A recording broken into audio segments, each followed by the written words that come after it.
I had to throw this one in there because somebody is like, well, what about nuts? What about seeds? What about nut butters? And again, none of those things are actually protein snacks. Those are predominantly fat snacks that have a little bit of protein in it. Today's gonna be a very short but very tactical episode, especially coming off the heels of our last episode where we talked about the one thing and really highlighted protein. So today we're hopefully helping you answer some questions around where can I get more protein, especially when it comes to snacks, because this is something that comes up quite frequently when people are trying to get that higher protein intake, but they're not accustomed to eating big protein meals. And snacks simply becomes a very efficient and effective way to fill the gaps. But the question is, how do you snack on protein? Because most of the time when we're thinking about snacks, it's those heavily processed, high carbohydrate, high fat foods, and now we're gonna try to flip the script on that. So for today, we broke down these protein snacks into categories. We're gonna first start off with what we would consider to be the top choices. Then we'll go to the middle choices and then the bottom choices. And as you might guess, the reason for our top choices is going to be based around them being whole foods, the cleanest sources of proteins, and then we'll go down the line from there. So would you like to kick it off? Yeah, let's do it. Well, and I think, for people listening, these are the things that we travel on trips, car trips, ski trips, airports. I mean, these are the things that you can bring that make life easy. So the first up is beef sticks, and our favorite brand is? Chomps. Yes.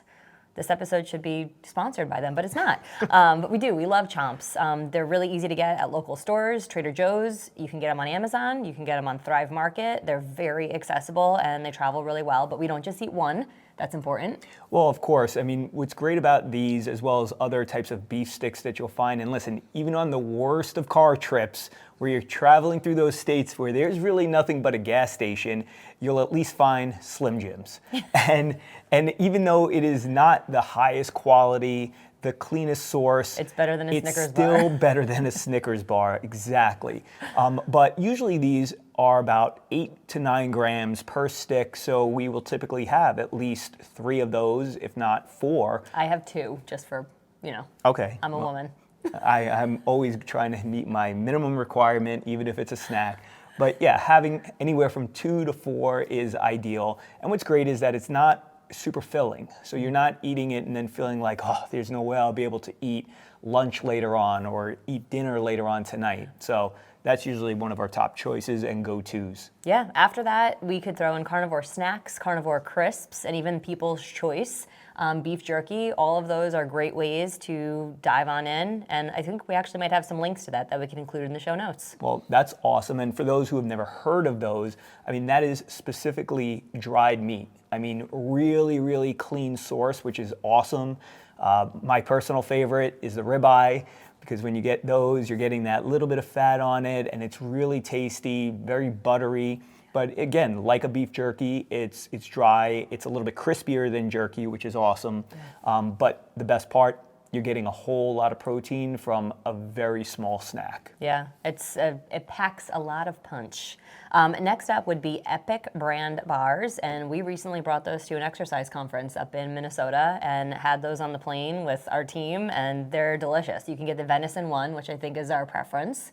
They have venison, they have bison, they have turkey, but you'll usually find these in the supermarket in the protein bar section. Or by the nuts. Sometimes they put them by the nuts. Oh, interesting. I don't know why, but yeah.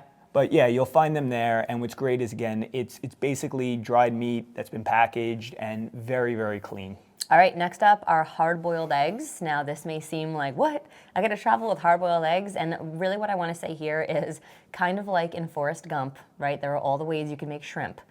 Eggs are so versatile. So whether you literally want to bring the shell and crack it as you go, if you want to have them pre-cracked, if you want to have them deviled and they're maybe like in a nice little platter for you because you want to be a little more bougie like me, you want to chop it into egg salad, which is going to come up as another option. There's so many ways that you can have hard-boiled eggs, and what I love is they don't have to be refrigerated. So if you boil them and they're warm, you can just bring them on. They'll slowly cool throughout the day, and they really are good anytime. Well, next up is another great option, especially right now. We're recording this in the middle of winter. It is cold outside.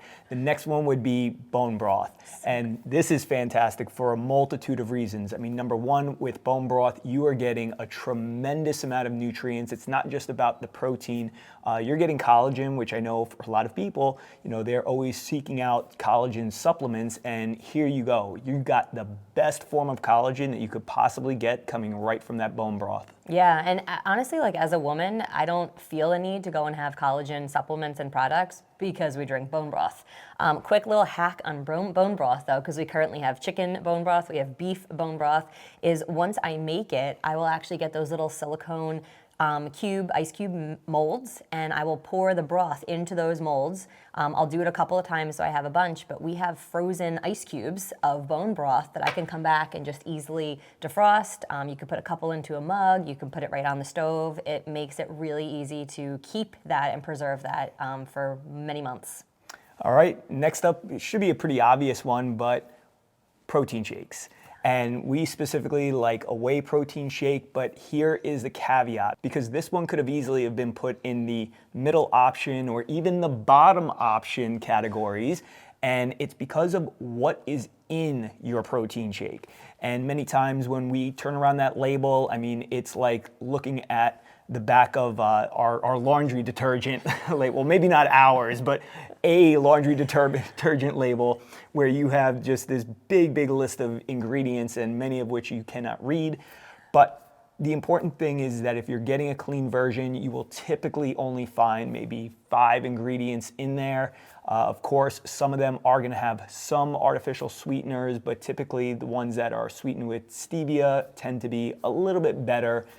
You want to really try to stay away from the ones that are sweetened with any type of aspartame, sucralose, and then just you have to watch for many of the ingredients. So there are some brands that we do find to be probably the cleanest versions, and when it comes to those clean versions, again, it's another great option. Yeah, I think the crazy thing is I went into a local GNC, literally I was in a bind, I was getting on a plane, I'm like, I just need something to bring with me, and I was really repulsed that I could get Fruity Pebble whey protein, so that's definitely not what we're talking about. I mean, the guy was literally like, yeah, we don't really carry, at least in that location, the kind of cleanliness that I was looking for, so you really do have to be careful. Don't go pick up Oreo, Chips Ahoy, or Fruity Pebble whey protein. Just keep it as clean as you possibly can. Next up, go ahead. I was going to say, and we can just link to some of the brands that we like personally in the show notes. Mike's favorite is up next. It took a while for me to get on board with this one, but now I'm with it. I don't know what it is. Pork rinds. Yeah, I mean, listen, it's for that person who is missing their crunchy snacks, this is an unbelievable option. I mean, the fact that, with 1 ounce, which is, again, a decent serving for most people, right? It's a snack-sized portion. You're going to probably get anywhere from 10 to 15 grams of protein right there in that crunchiness and saltiness that maybe you've been missing. It's good. And actually, we'll link to Thrive Market. I believe we can give listeners $40 off their first order, and their pork rinds are actually pretty awesome. They have some good flavors that I love them. We have in the pantry right now. All right, next up, bacon.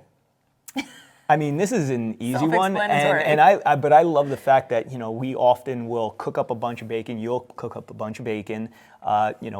Let it cool down. Put it in the glass Tupperware. Put it in the refrigerator, and when we need it, whether it's with a meal or just as a quick bite, I mean, it's there. It's accessible, and you can have it cold, or you can quickly heat it up in the toaster or in the pan. And boom, you're ready to go. Yeah, the other cool thing about bacon, I did a TikTok on it, you can actually twist the bacon, so it makes this cool, almost like curlicue, I call them pigtails, and basically it makes it crispier and crunchier. I think the surface area of cooking kind of changes it a little bit, and I will say that that's been a fan favorite in the house. Next, we got cottage cheese. Yeah, and I would put cottage cheese and Greek yogurt, together in the same category. This is your dairy portion of protein, and you do not need to be concerned with eating the low-fat versions. Our recommendation would always be to go for the high-fat version, since it's going to be the tastiest. That fat that you're getting from that dairy is good for you. And in addition to that, just try to steer clear of all of the other yogurts and such which are going to be flavored. So this is one of those instances where you should be going for the plain Greek yogurt.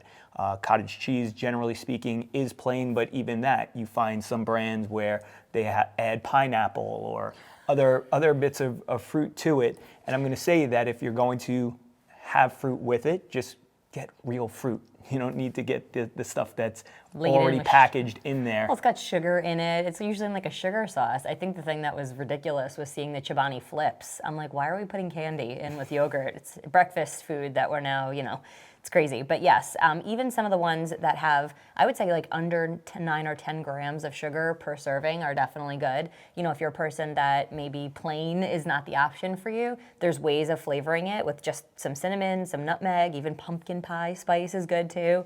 But if you're a person that really is making the transition from more sugary foods too, you could even get like the Chobani's got a Madagascar vanilla. There's the brand Too Good, which is owned by Dannon, and you tend to find a lot less sugar in those. All right, next up you could take, it's sardines. I would have been happy announcing it, but I'm just as happy to say that when we mentioned sardines as a very clean option and protein option, this is not necessarily one that we ourselves indulge in at all. But, listen, I know there's people out there who actually do like sardines. I mean, there is a reason why they put it on pizza, right? And people eat it. But it's a great source of protein. It's a good source of fat as well. So there you have it. If you're a sardine person, go for it.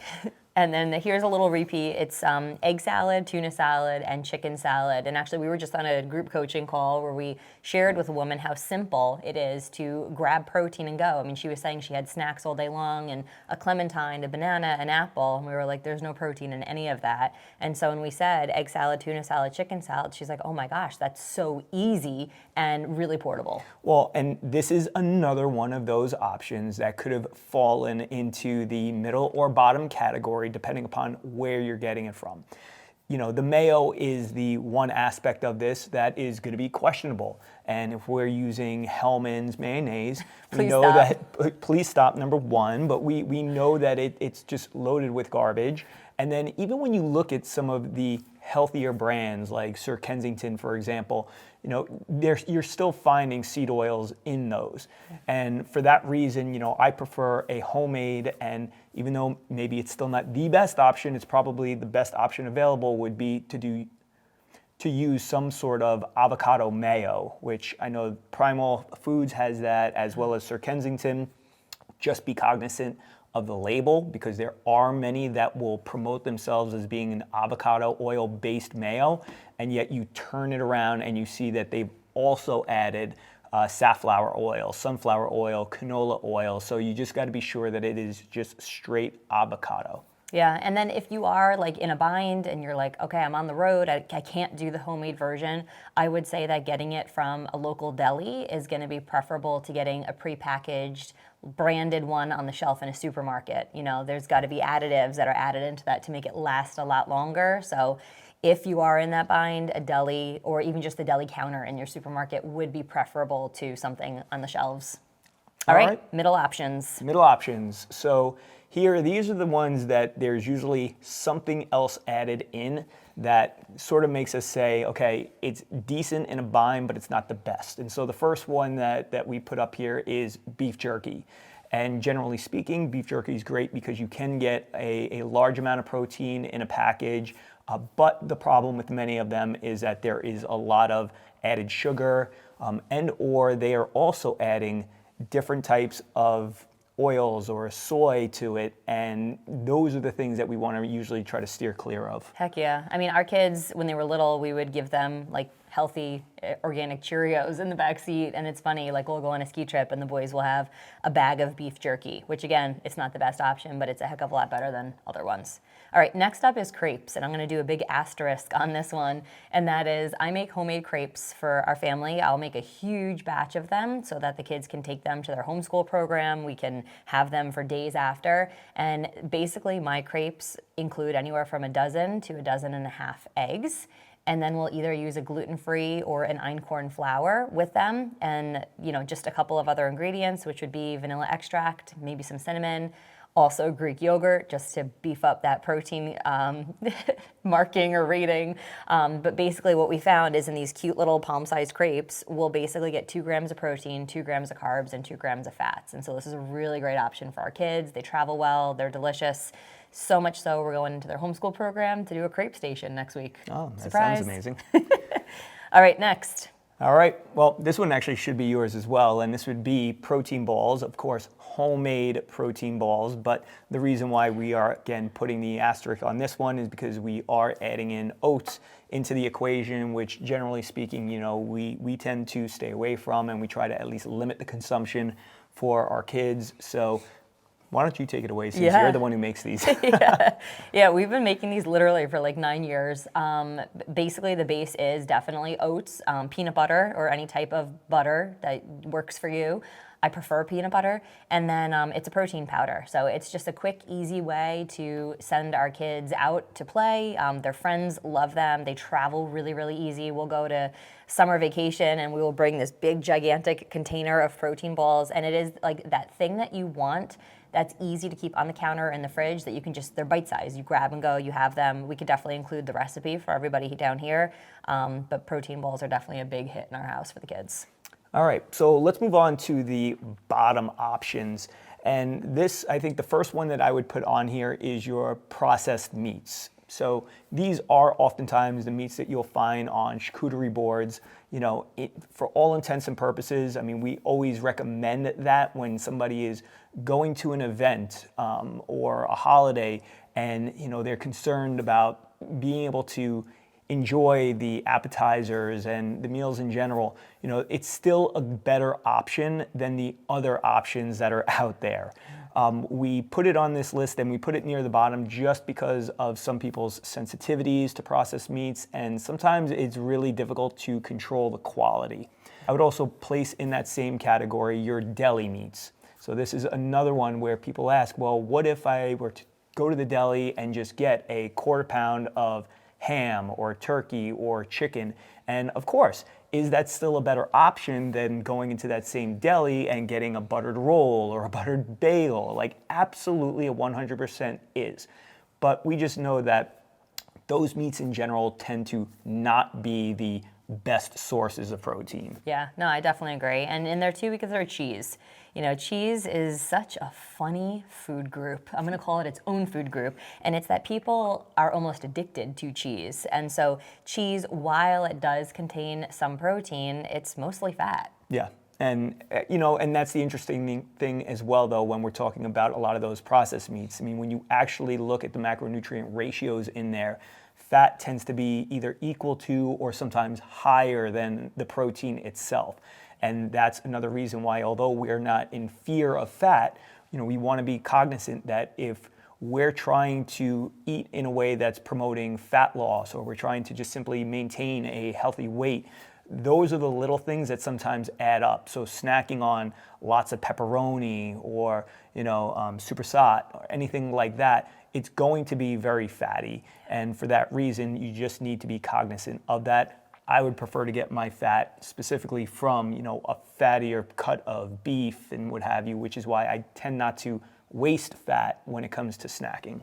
You lost people, but you know, if your goal is, seriously. Did I really? Well, if your goal is fat loss, I mean, yeah, absolutely. I think for people making the transition, you know, you kind of like go through these 3 categories and then you start to pull out some of the less healthy things. But I think for people, taste being a factor, you know, it's hard. You're just such a unicorn when it comes to your body and it's your about figure. being cognizant. Yes. And I always think that if we're cognizant, right, and understand that there is always a balance that we're trying to maintain, that once we understand that these foods contain a lot of fat, these foods contain a little bit less, I'd prefer to get my fat over here than over there. And once you start piecing that together over time, it gets easier. Mike is talking to the master's degree people of nutrition. I'm talking to the people just coming to college. They're like a little freaked out, you know, going this route, but they're going to give it a shot. We got both here. We do.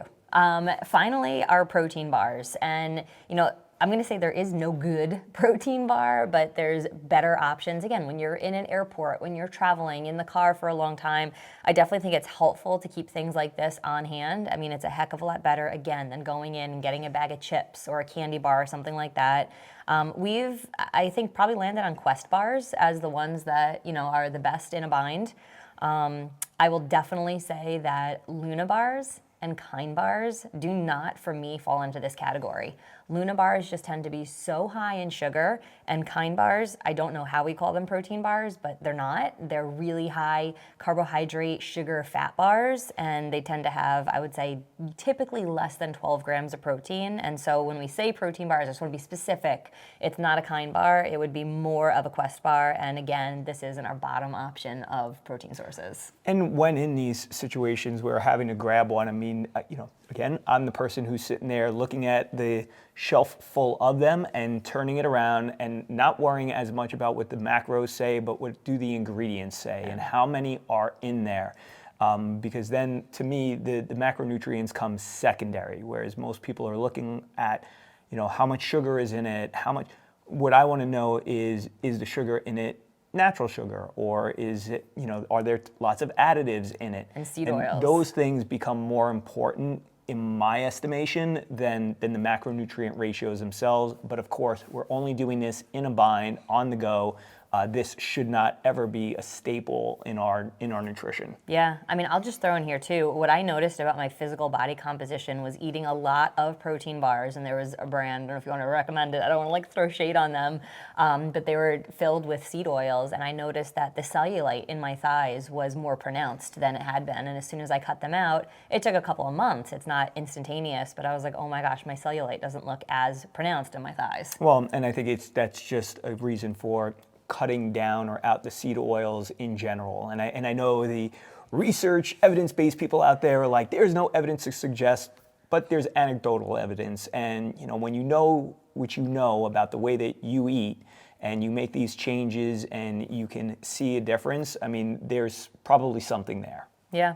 All right, well, let's go to our final category we didn't mention, and that is not protein snacks. So what are the things that people think are protein that are not protein? I know, I had to throw this one in there because somebody is like, well, what about nuts? What about seeds? What about nut butters? And again, none of those things are actually protein snacks. Those are predominantly fat snacks that have a little bit of protein in it.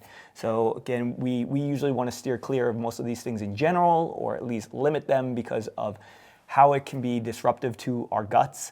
And for that reason, we're not big recommenders of nuts and seeds in the first place. Well, and if you are, I think, again, the seed oil conversation is a really important one to have. I loved Blue Diamond's, I think it's Blue Diamond's Smokehouse almonds. Oh my gosh, they taste so good. But when I looked on the back, I'm like, you gotta be kidding. There's tons of seed oil. I think it's sunflower and safflower oil.